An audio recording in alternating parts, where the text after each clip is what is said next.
Maligayang pagbabalik mga kasolid at Treasure Boxing Promotion na binasag ng katahimikan. Casimiro tuloy ang laban kontra former world champion na fight contract ipinasilip na September 14 at bakbakan kasado na ang laban itong si Stephen Fulton na mga bigating laban ngayong September 14 na iyan ang ating mga pag-uusapan pero bago yan mga kasolid, isang like naman dyan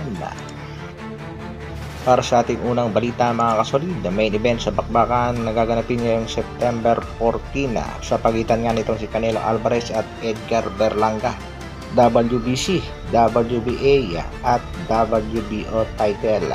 Sa main event naman ay bakbakan sa pagitan ni Lara kontra nga dito kay Garcia para naman sa WBA middleweight title.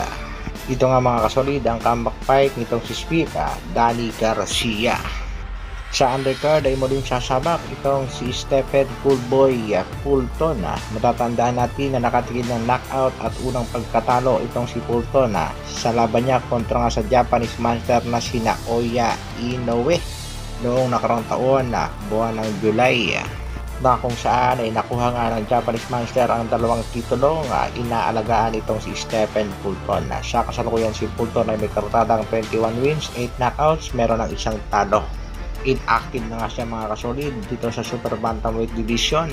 After matalo sa Japanese Monster noong July 25 ay umakyat na nga ito ng featherweight at susubukang makuha ang panalo kontra nga dito kay Carlos Castro.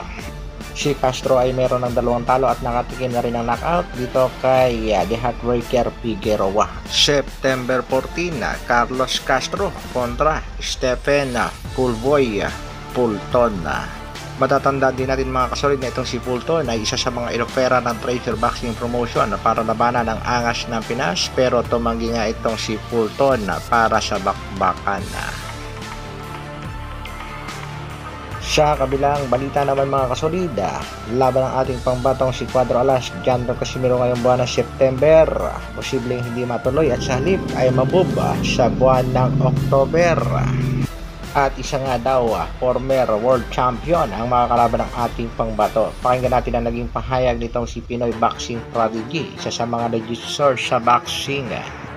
Ayon sa ating nasagap na balita, mayroong Pinoy na mapapalaban sa event ng Treasure Boxing Promotion sa Japan, hindi sa September kundi sa October.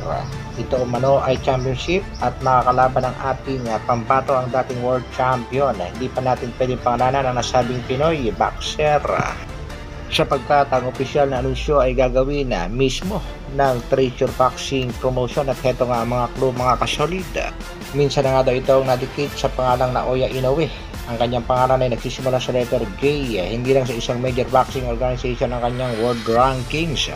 At number 3 nga daw umano ang kanyang pinakamataas na world ranking.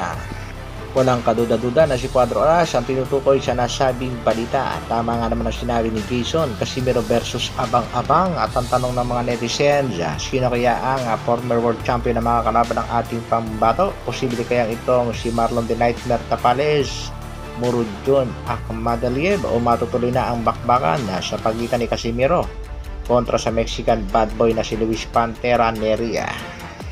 Kaya mga kasolid, abang-abang lang sa magiging announcement ng Treasure Boxing Promotion. Hanggang dito na lang muna mga kasolid. Maraming salamat sa patuloy na pagsuporta at panonood.